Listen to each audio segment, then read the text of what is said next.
Armin sat alone in the back seat of his black car, staring out at the busy city through the tinted glass. Tall buildings stood like giants, people rushed along the sidewalks, and yet, in his heart, everything felt strangely empty. The world looked alive, but inside him, there was only silence. He was the CEO of a large company, a man others feared and respected. Every magazine showed his face, every businessman wanted to shake his hand, and yet, none of it brought him joy. His life was a list of meetings, contracts, and long hours. There was no one waiting for him at home, no smile to greet him when he walked through the door. Success had given him money, but it had stolen warmth. That evening, after a long day, he asked his driver to stop near a small park. He did not know why. Perhaps he was tired of air-conditioned rooms, or perhaps some hidden part of him wanted to breathe freely, even for a short while.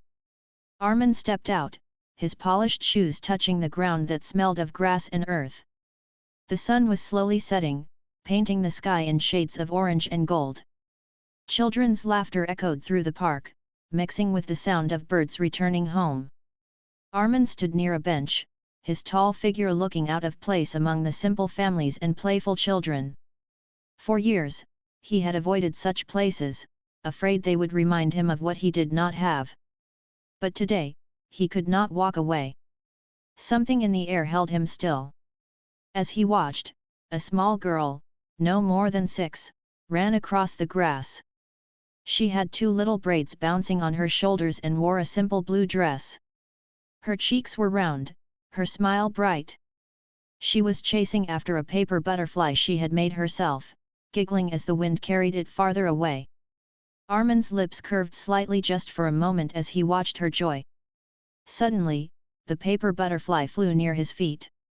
The little girl stopped, looked up at him, and without fear, walked closer. Her big, innocent eyes met his. She tugged lightly at his sleeve with her tiny hand. "Uncle," she said softly, her voice filled with trust. "I don't have a papa, can you be my daddy forever?" The words struck him like a sudden storm. For a moment, Armin forgot how to breathe. No one had ever spoken to him like that, so direct, so innocent, so full of hope. He stared at the girl, unable to answer. His heart, which had long been locked away, trembled inside his chest. He bent down slowly so he could meet her eyes. "Little one," he said gently, "why would you ask me that?" The girl blinked and held her paper butterfly against her chest. "Because you look like someone who can smile, but you don't. My friends all have papas. I want one too." Armin felt his throat tighten. He had faced boardrooms filled with powerful men, made decisions worth millions, but never had he felt so helpless. He wanted to speak, to explain, but his words failed him. Before he could say anything more, a woman hurried over. She was carrying a small bag of bread, her apron slightly dusted with flour. Her hair was tied in a simple bun, and her face, though tired, carried a gentle beauty. She quickly took the girl's hand and bowed slightly to Armin. "I'm so sorry," she said softly. "Please forgive her. She speaks too freely sometimes." Armin shook his head. "No need to apologize," he replied quietly. "She is, honest." The little girl looked between them, her small eyes confused. "Mama, he's nice. He didn't scold me." The woman smiled faintly, but there was sadness behind her eyes. She picked up her daughter in her arms and turned to Armin once more. "Thank you for understanding," she said. "Come, Mira, let's go." So her name was Mira. The sound of it stayed in Armin's mind even after they walked away. He stood still, watching the mother and daughter until they disappeared behind the line of trees. When he finally returned to his car, Armin leaned back against the seat, closing his eyes. His chest felt heavy, yet warm in a way he had not known in years. The girl's words echoed again and again in his ears, "I don't have a papa, can you be my daddy forever?" That night, in his silent apartment filled with expensive furniture but no laughter, Armin sat by the window and looked at the city lights. He wondered why a stranger's child had touched his heart so deeply. He had always believed children would only see him as cold, strict, and distant. But little Mira had looked at him differently. She had seen something no one else ever cared to see. For the first time in a very long while, Armin realized he was not only lonely, he was longing. Longing for something more than meetings and success. Longing for something he could not buy. And he knew, somehow, that his path had just crossed with someone who might change his life forever. The next morning, Armin sat at his office table, but his mind was not on the papers in front of him. Numbers, contracts, and reports blurred together. He was a man who never allowed distractions, yet he found himself staring at the same page for an hour. Every time he closed his eyes, the same small voice returned, "I don't have a papa, can you be my daddy forever?" He leaned back in his chair and sighed. Why did the words of a little girl touch him so much? He had met thousands of people, but none had left such a mark.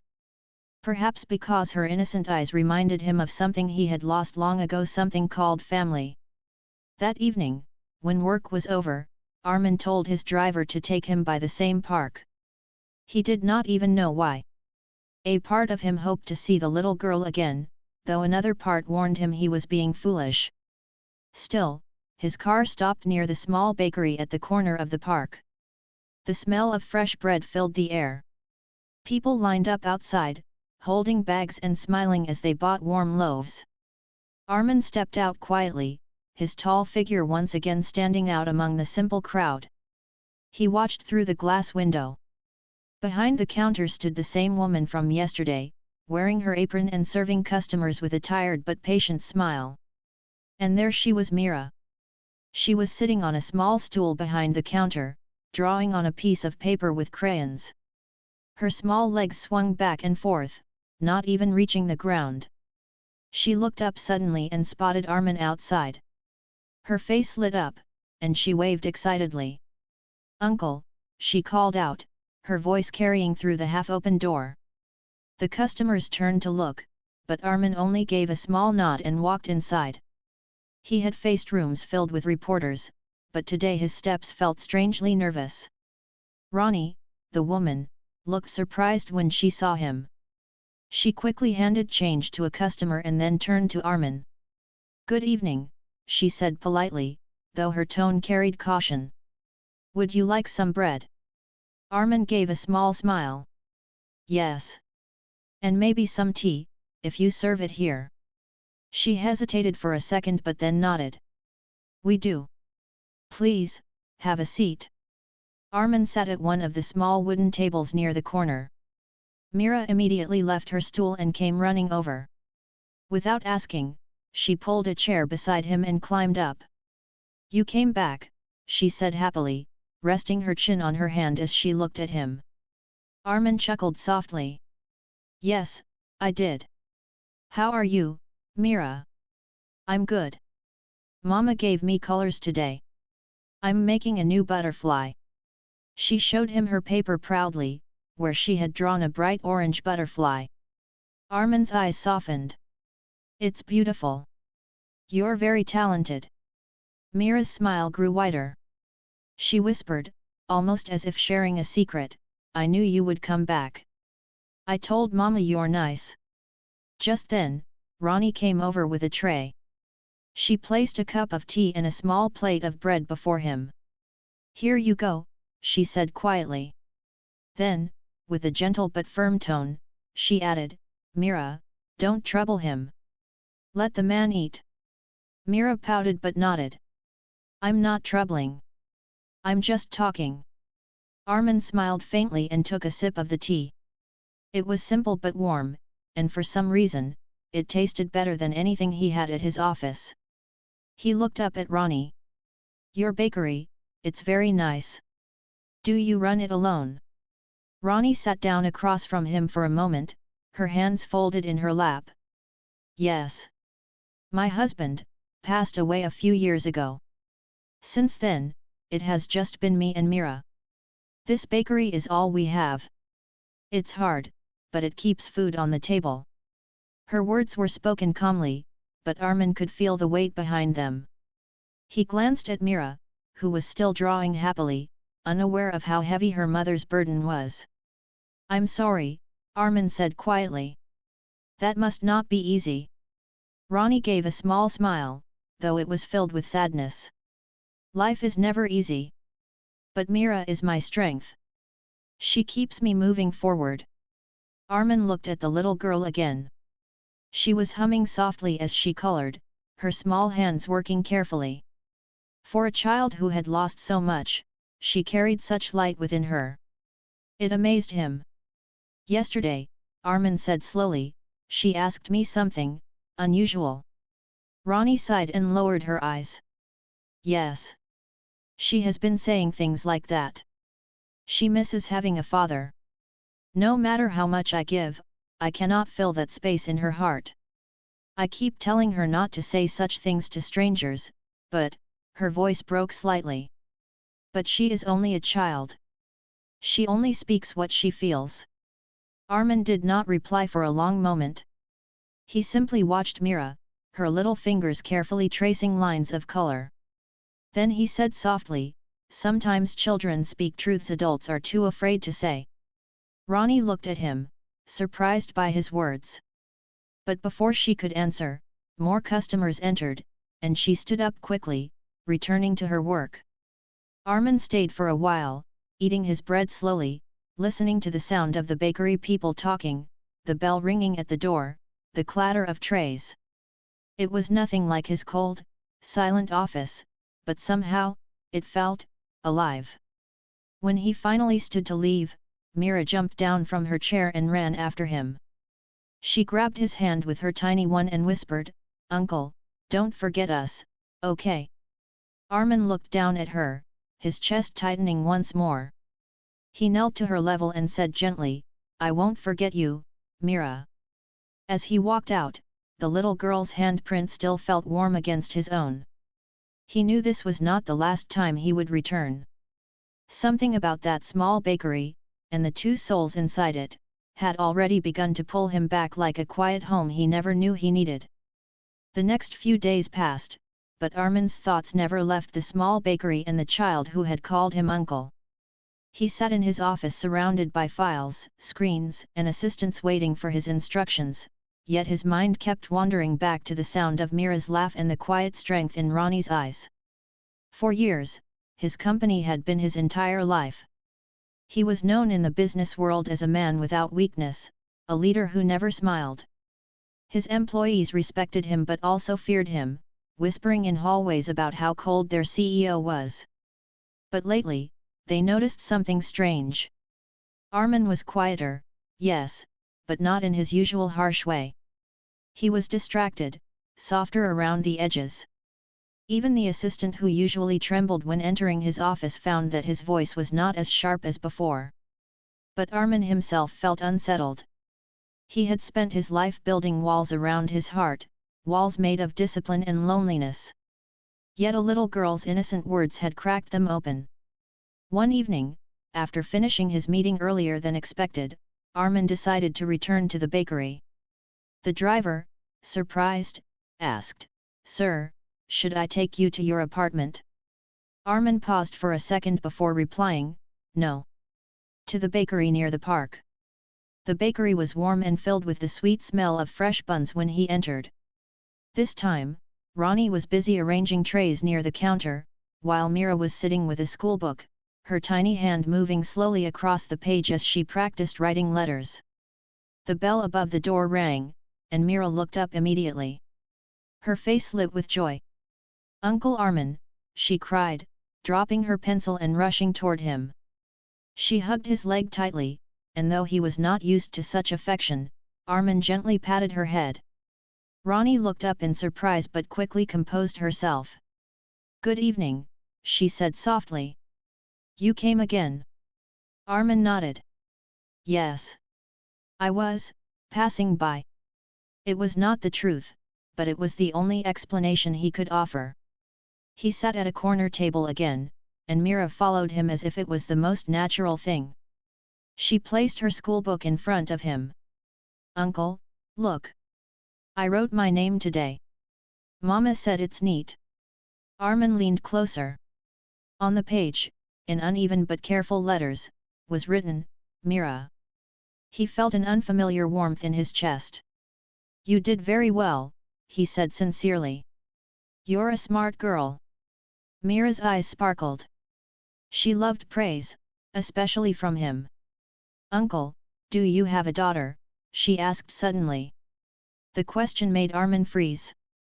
He shook his head slowly. "No, Mira. I don't have a daughter." "Then you can call me your daughter," she said with complete innocence. "I don't mind." Armin stared at her, speechless. He felt the same tug in his heart that he had felt in the park. Before he could answer, Ronnie's voice interrupted gently, "Mira, don't trouble him with such things. Let him drink his tea." But Armin spoke softly, almost as if speaking to himself, "She isn't troubling me." For the next hour, he stayed there, talking with Mira, watching her play with crayons and listening to her endless stories about school, butterflies and the stars she liked to count at night. All the while, he noticed how Ronnie kept working, serving customers with calm patience, never complaining though her shoulders seemed heavy with fatigue.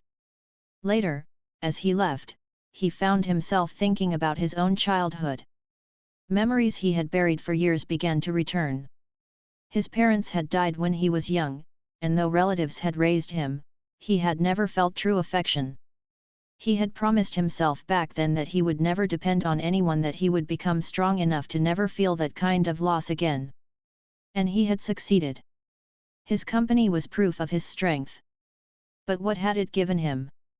A life of empty apartments, silent dinners, and cold mornings. Now, in the laughter of a child he had only just met, he felt something he had missed his whole life. Warmth. Belonging. The next day at the office, his employees noticed even more changes. During a meeting, instead of cutting someone off sharply, he actually listened patiently. When his assistant nervously knocked and spilled a file, Armin helped him pick it up instead of scolding.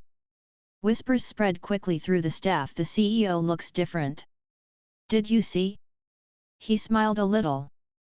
Armin himself did not notice how much he was changing.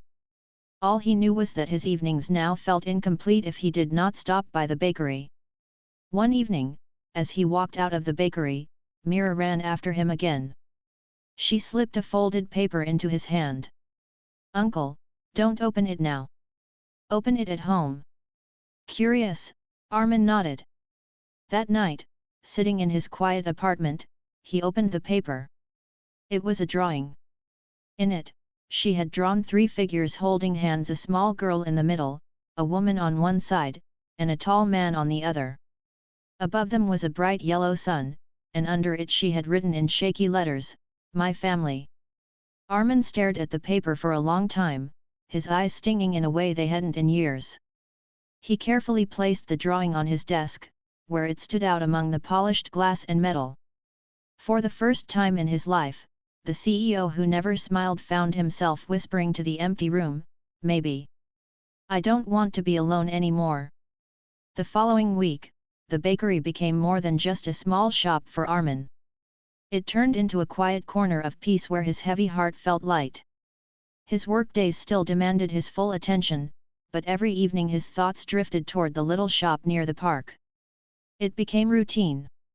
After leaving his tall glass office building, instead of heading straight to his luxurious but lonely apartment, Armin asked his driver to stop by the bakery. His assistant noticed the change and once asked, "Sir, is there something important near the park?" Armin only replied softly, "Yes. Something important." When he stepped inside the bakery, he was always greeted the same way. The warm smell of fresh bread, the sound of the small bell above the door, and the sight of a little girl's bright smile.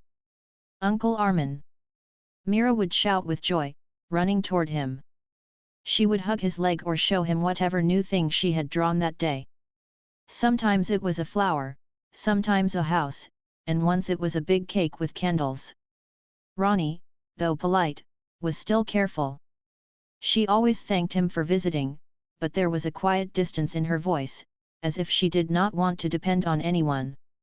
She had built her life on strength and self-reliance, and Armin could see she did not trust easily. But little by little, he found small ways to help.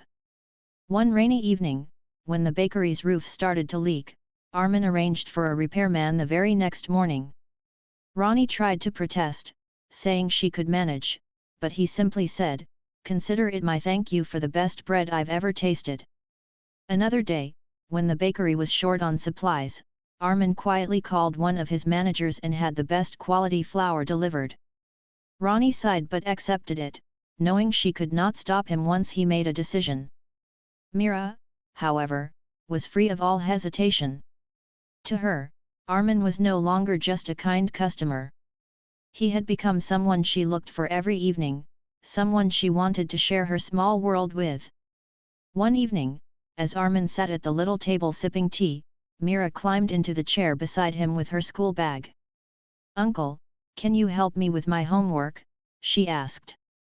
Armin looked at the notebook. It was filled with simple sums and short sentences. For a man who solved million-dollar problems daily, it was the easiest task in the world. Yet as he leaned down to guide her tiny pencil, he felt a strange joy. 2 plus 3, he said softly. "What does it make?" Mira tapped her chin, then wrote the answer with a proud grin. 5. "Very good," Armin said, giving her a small smile. Ronnie, who was wiping the counter nearby, paused for a moment. Her eyes softened as she watched the powerful man, who was feared in his office, patiently teaching her little girl as if he had nothing more important in the world to do. It was a sight she never expected to see. Days turned into weeks. Slowly, the bond grew. Customers began to notice the tall man who visited the bakery often and played with the little girl. Some whispered curiously, wondering why someone of his status would spend so much time in a small shop. But Armin did not care. For him, those simple evenings meant more than any grand business dinner. One Sunday, when the bakery was closed, Mira begged her mother, "Mama, can we go to the park with Uncle Armin? Please." Ronnie hesitated, but before she could answer, Armin said gently, "If it's all right with your mother, I'd be happy to join." That afternoon, the three of them went to the park together. Mira ran across the grass, laughing freely, while Armin and Ronnie sat on a bench watching her. "She seems very happy," Armin said quietly. Ronnie nodded. "She doesn't laugh this much usually. She misses her father more than she shows. But with you," she stopped, unsure how to finish. Armin looked at her. "With me, she feels safe. That's what you wanted to say." Ronnie lowered her eyes. She did not want to admit it, but it was true. For years, she had carried every burden alone, never allowing anyone close. But watching Armin with her daughter stirred something she had locked away in her heart. When Mira came running back, holding 2 flowers in her hands, she placed one in her mother's hair and the other in Armin's hand. "Now we look like a family," she declared proudly. Both adults froze for a moment, surprised by her innocent words. Armin looked at the small flower resting in his palm. His chest felt tight, but in a way that was strangely comforting. As the sun began to set, painting the sky in soft colors, the three of them walked back together. Mira held both their hands, swinging them as she skipped along the path. People passing by smiled at the sight, thinking they were a small family enjoying an evening together. And though no one said it aloud, in their hearts, something was already beginning to change. That night, when Armin returned to his apartment, he did not feel the usual heavy silence. For the first time in years, he carried a piece of warmth home with him: a child's laughter, a woman's quiet smile, and the image of 3 people walking together like they belonged. The bond between Armin, Ronnie, and Mira grew stronger with each passing day. What began as short visits to the bakery turned into long evenings of laughter, stories, and quiet comfort. For the first time in years, Armin felt his heart growing lighter. Mira's smile had become the highlight of his days, and even his office staff noticed the change. But the world outside was not blind. People talked. One afternoon, as Armin walked into his company's lobby, he overheard two employees whispering. "Have you heard?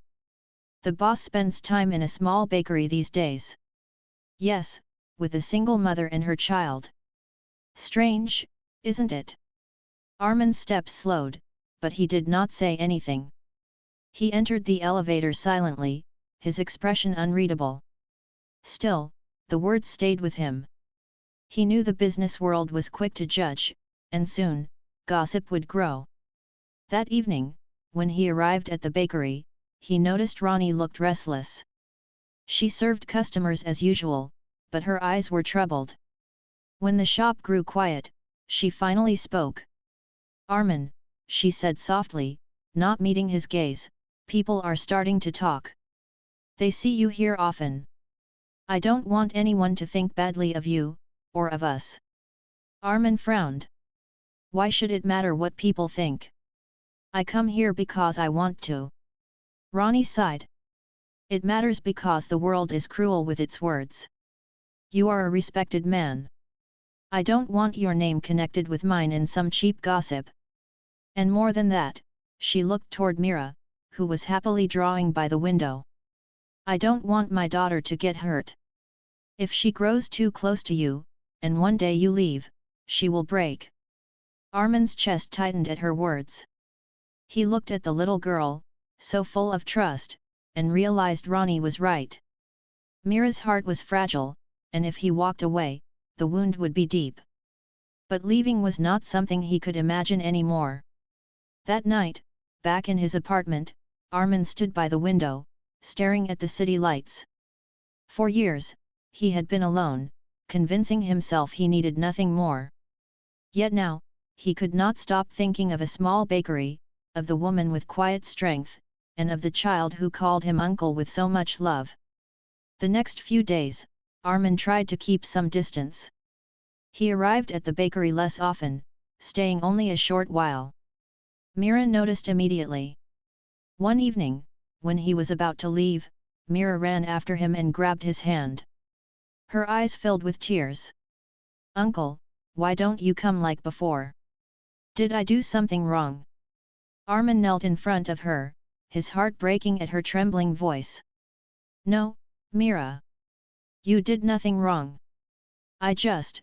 He paused, struggling to find the right words. "Sometimes grown-ups get confused." Mira shook her head, tears rolling down her cheeks. "But you said you won't forget me. You promised." Armin hugged her gently. "I haven't forgotten. And I never will." Ronnie stood at the doorway, watching the scene with heavy eyes.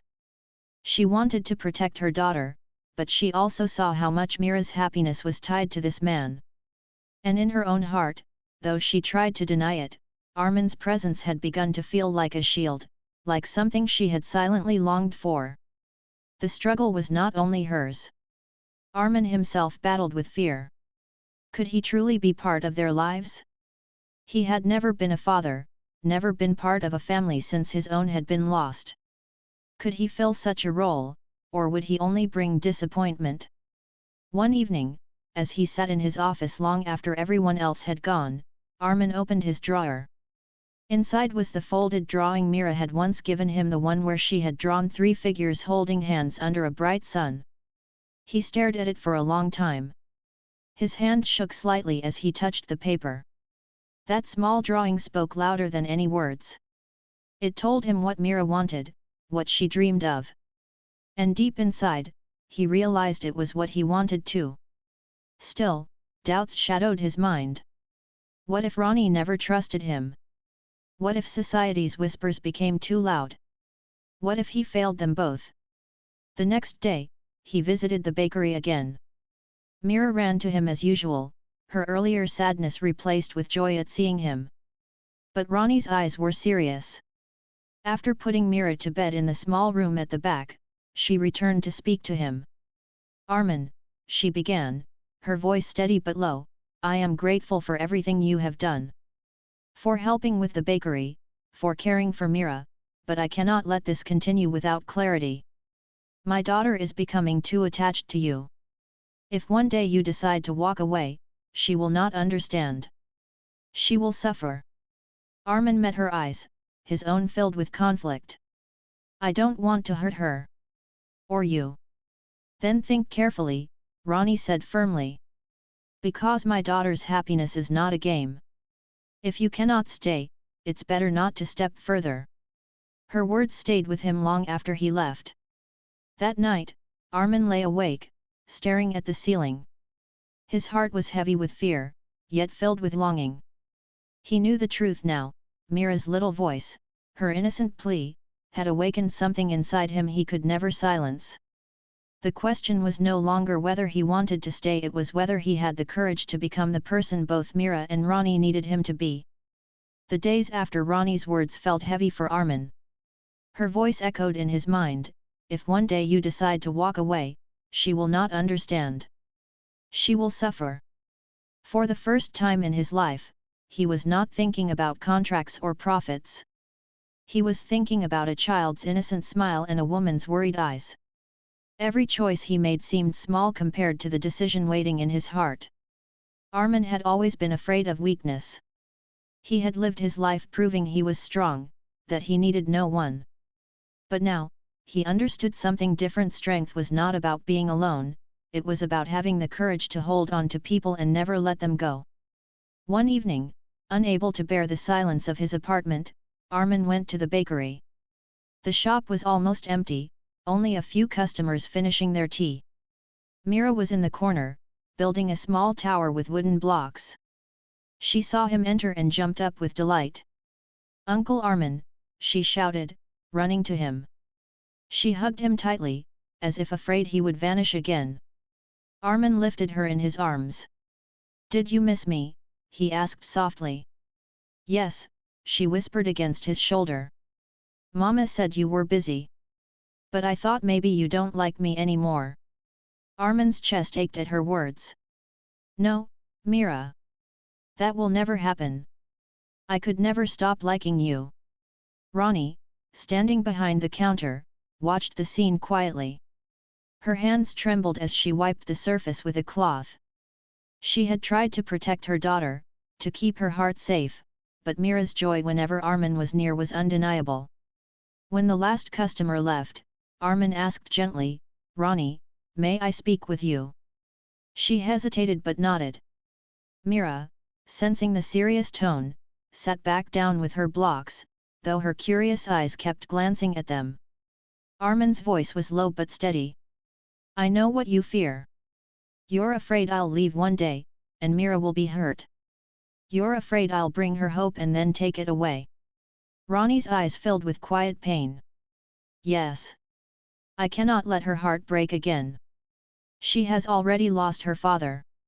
She doesn't deserve to lose more." Armin took a deep breath. This was not a business meeting. There was no contract, no negotiation. This was his heart speaking, something he had never done before. "Ronnie," he said, his voice trembling slightly, "I have lived my whole life alone. I thought success would be enough, but it gave me nothing but silence. When I met Mira, something changed. When she called me uncle and held my hand, I felt alive in a way I never knew. And when I see you, working so hard, carrying so much strength, I feel respect I cannot describe." Ronnie lowered her eyes, tears threatening to fall. "I don't want to walk away," Armin continued. "I don't want to be a visitor in your lives. I want to be part of them. I want to stand beside you both, not just for a few evenings, but for every day to come." Silence filled the room. The only sound was Mira stacking her blocks. Ronnie's heart pounded in her chest. She had built walls around her heart, afraid of disappointment, afraid of hope. Yet his words broke through those walls with quiet honesty. "But Armin," she whispered, "what if you regret it? What if one day you realize this life is too small for you? You are a man of wealth and power. We are simple people." Armin shook his head. I don't want grand halls or empty dinners. I want laughter, I want warmth, I want family. And I feel that with you and Mira. I don't need anything more. Before Ronnie could respond, a small voice interrupted. Mama. Both of them turned. Mira stood there, clutching her block in her tiny hand. Her big eyes were wet with tears. She had heard enough to understand. Uncle Armin, will you really stay? She asked, her voice trembling. Armin knelt down and opened his arms.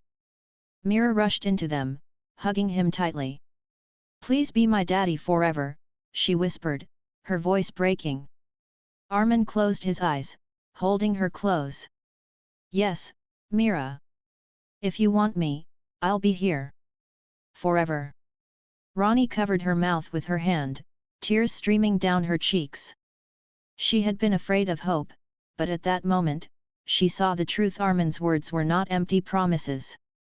They carried the weight of a man who had finally found what he had been missing his whole life. Mira, still in his arms, looked up with a smile through her tears. Then we are a family now. Armin glanced at Ronnie, his eyes filled with sincerity. If you'll let me. Ronnie wiped her tears and nodded slowly. Yes, we'll try. Together. That evening, the bakery was filled with a warmth that no fire could create. Mira laughed and played, Ronnie's eyes shone softly, and Armin for the first time in many years smiled a true smile. The lonely CEO had finally confessed what his heart had long hidden, he no longer wanted to walk alone. And in the simple walls of a bakery, he found the beginning of a family he never thought he would have. Life slowly began to change after that evening in the bakery. What had once been a simple shop on the corner of a busy street now felt like the center of something much bigger, a place where laughter, love, and hope quietly grew. Armin kept his word. He didn't just visit once in a while, he became part of Mira and Ronnie's everyday life. Every morning before going to his office, he would stop by the bakery, sometimes carrying fresh flowers, sometimes bringing small toys for Mira, and sometimes just a warm smile that brightened Ronnie's day. Mira, who once had an empty space in her heart, now walked proudly, always holding Armin's hand. At school, when other children spoke about their fathers, Mira no longer stayed silent. She would lift her chin and say, I have a daddy too. His name is Armin. Her teachers noticed how her confidence grew, how her laughter filled the classroom more than ever before. For Armin, the change was even greater. The man who had once eaten dinner alone in a silent apartment now found himself sitting at a small wooden table in the bakery's back room, sharing bread and tea with Mira and Ronnie.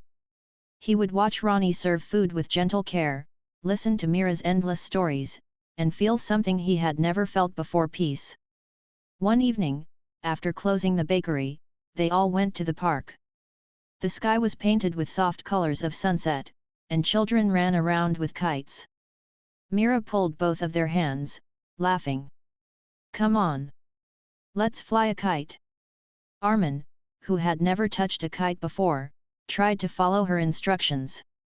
Ronnie stood by, laughing as the paper kite crashed again and again. You're not very good at this, are you? She teased. Armin smiled, a real, unguarded smile. I suppose I have a lot to learn. Then you'll learn, Ronnie replied softly, her eyes shining. Mira, determined, placed the string back in Armin's hands. You can do it, Daddy. Try again. This time, with both Ronnie and Mira guiding him, the kite lifted into the sky, dancing against the fading light. Mira clapped with joy, jumping up and down. Armin looked at her bright face and then at Ronnie, who stood close by. In that moment, he realized he was exactly where he was meant to be, not in tall towers of glass, not in lonely meetings, but here, holding a string with two people who had become his world. Days turned into weeks, and the bond only grew stronger. Armin began to balance his work and his new family. He brought in new ideas to help Ronnie expand the bakery: better ovens, fresh designs for the shop, and even a small play corner for children so mothers could sit and relax. At first, Ronnie worried about accepting his help. But she soon understood he wasn't trying to change her life, he was trying to walk beside her. One night, after Mira had fallen asleep with her toys scattered around her, Armin and Ronnie sat together at the counter. The shop was quiet, and only the soft sound of the clock filled the air. "You've given Mira more than I ever dreamed," Ronnie whispered, looking at him. "But sometimes I wonder, why us? You could have had anything, anyone." Armin looked at her gently. "Because in you, I found honesty. In Mira, I found innocence. And in both of you, I found home. I never had that before. And now, I don't want to live without it." Ronnie's eyes filled with tears, not of sadness but of gratitude. For years she had carried the weight of raising Mira alone, hiding her own loneliness behind strength. Now, for the first time, she felt that weight lifting, not because someone took it away, but because someone was sharing it with her. Soon, the whole neighborhood began to notice the change. The once lonely CEO, known for his strict face and distant heart, now walked down the street with a little girl on his shoulders, laughing like any ordinary father. People whispered, but in those whispers there was respect. He was no longer just a businessman, he was a man who had chosen love over loneliness. One evening, as rain gently tapped against the bakery windows, Mira sat between Ronnie and Armin, holding both their hands. She looked at them with shining eyes and said, "This is my favorite place in the world." Armin kissed her forehead. "Why, little one?" "Because here," she said softly, "I have my mama and my daddy. And we are together." Ronnie leaned her head against Armin's shoulder, smiling through her tears.